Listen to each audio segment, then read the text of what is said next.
चैतन्य स्वामिने नमः।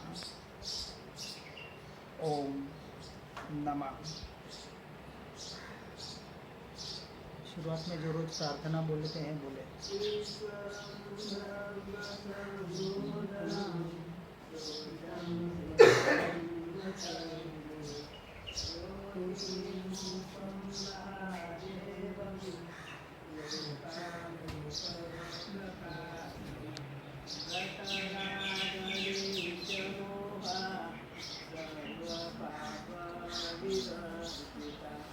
सर्वदा सर्वकालेषु भवन्तु विनूतना पवित्रं परं हृदयं परमानन्ददायकं मोक्षिपदमनित्यं पठते मङ्गलं पदं नमो अरिहन्तां नमो सीतां नमो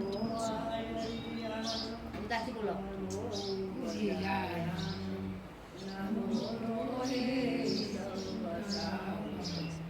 ऐसो पंचनमस्कारो सर्वपापप्रणाशं मङ्गलायं च सर्वेषु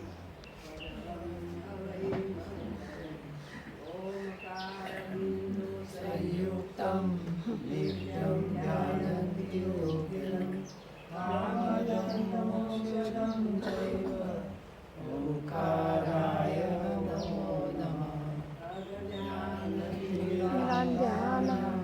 ज्ञानाञ्जनशलाकया नेत्रं मिलितं येन तस्मै श्रीगुरवे नमः। तस्मै श्री गुरवे नमः। हम अपने आप को, अपनी आत्मा को, यानी कि अपने वास्तविक शाश्वत स्वरूप को समझने का प्रयास कर रहे हैं। अपने आप को समझने के लिए कुछ सिद्धांत है जिसे हम समझने का प्रयास करेंगे, जिसको वस्तु स्वरूप के महान सिद्धांत कहा जाता है, जिसके आधार पर ये सारा संसार, सारी सृष्टि टिकी हुई है। ऐसे सिद्धांतों को समझने का हम प्रयास करेंगे। सिर्फ आत्मा की बात नहीं, ये सारा जगत जैन दर्शन के हिसाब से थोड़ी बात होगी, समझने का प्रयास करें। किसी में हमको अटकना नहीं है, सिर्फ समझने का प्रयास करना है। वस्तु, उसे ही द्रव्य भी कहा जाता है या पदार्थ कहा जाता है। 6 द्रव्य से यानी 6 वस्तु से सारी सृष्टि बनी हुई है। उसमें मूल 2 तत्व आते हैं, एक जीव तत्व और एक अजीव तत्व, जिसको हम चेतन और अचेतन भी कहते हैं। जीव तत्व जिसे हम आत्मा के नाम से पुकारते हैं, और अजीव या अचेतन तत्व में 5 द्रव्य आते हैं। जड़ भी कहते हैं। 5 में जड़, सिर्फ जड़ नहीं, अजीव में एक जड़ आता है जिसे हम जैन दर्शन पुद्गल कहता है। जड़ यानी पुद्गल, ये शब्द जैन दर्शन में आता है। फिर तीसरी वस्तु आती है जिसको धर्मास्तिकाय कहा जाता है, धर्म के नाम से, जो 2 वस्तु यानी जीव और जड़ को यानी पुद्गल को हलन चलन में मदद करता है। ऐसे परमाणु इस सृष्टि में फैले हुए हैं, जिसकी वजह से जीव या पुद्गल के परमाणु, जैसे हम यहाँ बोल रहे हैं, ये आवाज़ यहाँ से निकल रही है और आपके कानों तक पहुँच रही है। इस कानों तक पहुँचने में जो मदद करता है वो है धर्मास्तिका, इसको कहा जाता है। एक ऐसा एक अदृश्य, एक वस्तु है, एक द्रव्य है स्वतंत्र। जैसे यहाँ हम बोलते हैं और अमेरिका में बात पहुँचती है मोबाइल के माध्यम से, ये ट्रांसफ़र कौन कर रहा है, इसको धर्मास्तिकाय कहा जाता है। फिर अधर्मास्तिकाय, चौथा द्रव्य कि वस्तु को, जैसे टेबल स्थिर है या ये मकान स्थिर है, पृथ्वी आकाश में स्थिर है, ये जो भी ग्रह चंद्र तारे दिख रहे हैं ये स्थिर है, भले हिल रहे हैं फिर भी अपने आप में स्थिर है, और हिल भी रहे हैं, दोनों चीज़ें हो रही है। तो ये इसमें जो हलन चलन में मदद करता है वो धर्म, और जो स्थिर होने में मदद करता है उसको कहते हैं अधर्म। फिर काल, जिसको हम समय कहते हैं, टाइम भी कहते हैं। और छठा द्रव्य है आकाश, जिसे स्पेस के नाम से भी कहा जाता है। जैसे हमारे शरीर में भी आकाश तत्व है, जो खाली जगह है उसको स्पेस या आकाश तत्व कहा जाता है। इन 6 तत्वों में सारी सृष्टि के सारे पदार्थ समा जाते हैं। हर वस्तु के, हर पदार्थ के, हर द्रव्य के अपने अपने स्वयं के गुण धर्म हैं, अपने अपने।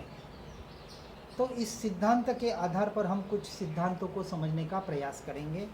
पहला सिद्धांत है प्रत्येक द्रव्य, यानी 6 द्रव्य जिसकी हम बात कर रहे हैं, ये 6 द्रव्य का प्रत्येक द्रव्य स्वयं का स्वतंत्र अस्तित्व बनाए रखकर क्रमबद्ध यानी निश्चित क्रम के अनुसार परिणमन करता है, जिसको हम पर्याय कहते हैं, अवस्था कहते हैं। जीव की भी अवस्था बदलती है। मोह राग द्वेष रूप, जब तक जीव अज्ञानता में है तब तक मोह राग द्वेष हो रहे हैं ना, भाव बदल रहे हैं। किसके बदल रहे हैं भाव? भाव तो जीव से बदल रहे हैं ना। तो ये जीव की पर्याय निरंतर बदल रही है। इस बदलते हुए पर्याय में भी जो द्रव्य है वो स्थिर है, वो नहीं बदलता है।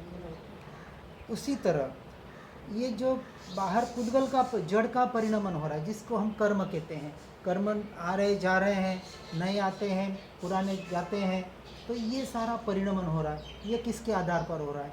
ये शब्दों का परिणमन, ये सारा परिणमन उसके स्वतंत्र के आधार पर हो रहा है।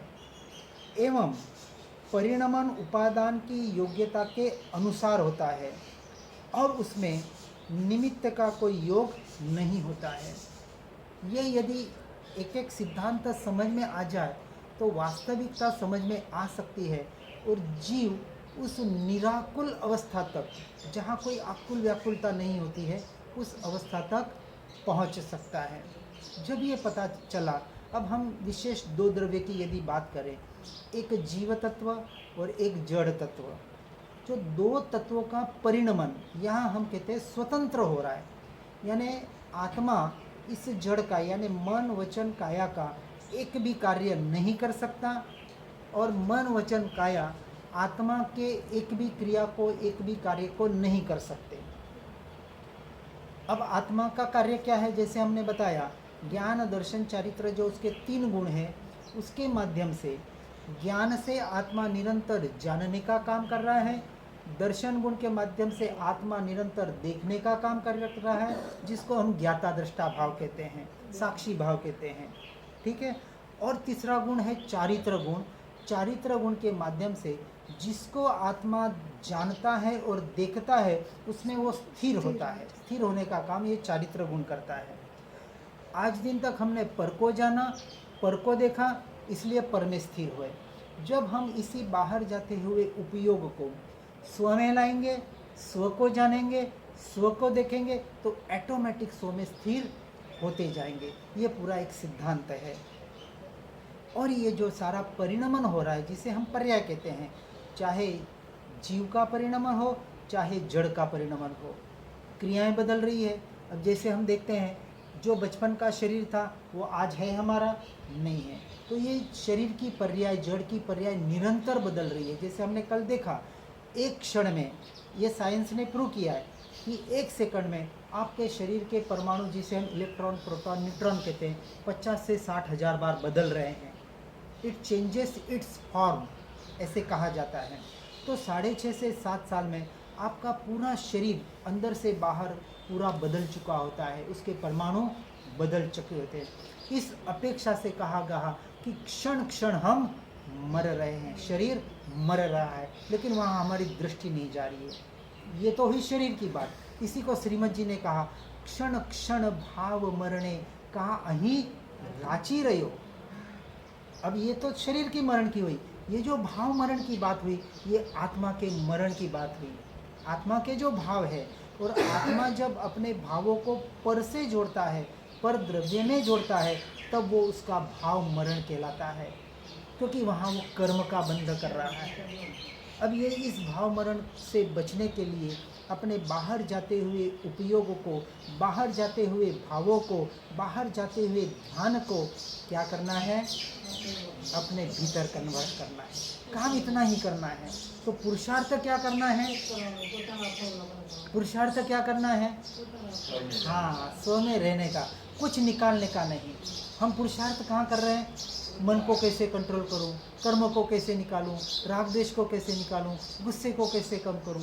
जो वस्तु मेरी नहीं है उसको निकालने का हम प्रयास कर रहे हैं। हम तो कहते हैं उस वस्तु को पहले अपना मानना ही छोड़ दो। अरे वस्तु आपकी नहीं है, ये जड़ का परिणमन जड़ से हो रहा है, उससे जीव का कोई संबंध नहीं है। पर उसके निमित्त से आप जो भाव कर रहे हैं, भाव कौन कर रहा है? आत्मा कर रहा है। वो निरंतर भाव करके, भाव मरण करके कर्म का बंध कर रहा है और अपने भाव बढ़ा रहा है। यदि भाव भ्रमण से छूटना है तो एक ही पुरुषार्थ, निरंतर अपने बाहर जाते हुए उपयोग को भेद विज्ञान के माध्यम से अपनी आत्मा में स्थिर करने का पुरुषार्थ करो। और कोई पुरुषार्थ, हजारों शास्त्र पढ़ लेंगे और अपने में स्थिर रहने का काम नहीं करेंगे तो सारा शास्त्र क्या हो जाएगा? पढ़ा अनपढ़ा हो जाएगा। और कुछ भी नहीं पढ़ेंगे और आत्मा को पढ़ के अपने स्वयं में स्थिर होने का अभ्यास डायरेक्ट चालू कर देंगे तो कोई भी शास्त्र पढ़ने की जरूरत भी नहीं रहेगी। पर हम वो कर नहीं पाते, इसलिए फिर स्वाध्याय सत्संग की महिमा बताई गई है अपने आप को जानने के लिए। तो अब इसमें सिद्धांत, यदि ये सिद्धांत समझ में आ जाए कि एक द्रव्य दूसरे द्रव्य का अंश मात्र भी कार्य नहीं कर सकता, लेकिन आज हम क्या कर रहे हैं? ये जड़ के जो परिणाम हो रहे बाहर, संसार को सुधारने में लगे हुए हैं, अपनी बाहर की व्यवस्थाओं को सुधारने में लगे हुए हैं, जो हमारे हाथ में नहीं है। व्यर्थ की हम चेष्टाएं कर रहे हैं और जो करना है वो हमारा करना रह जाता है। अब दूसरी बात बताते हैं, उसमें निमित्त का योग कार्य नहीं करता है। अब इस बात को भी समझना है। उपादान और निमित्त की बात बताई जाती है।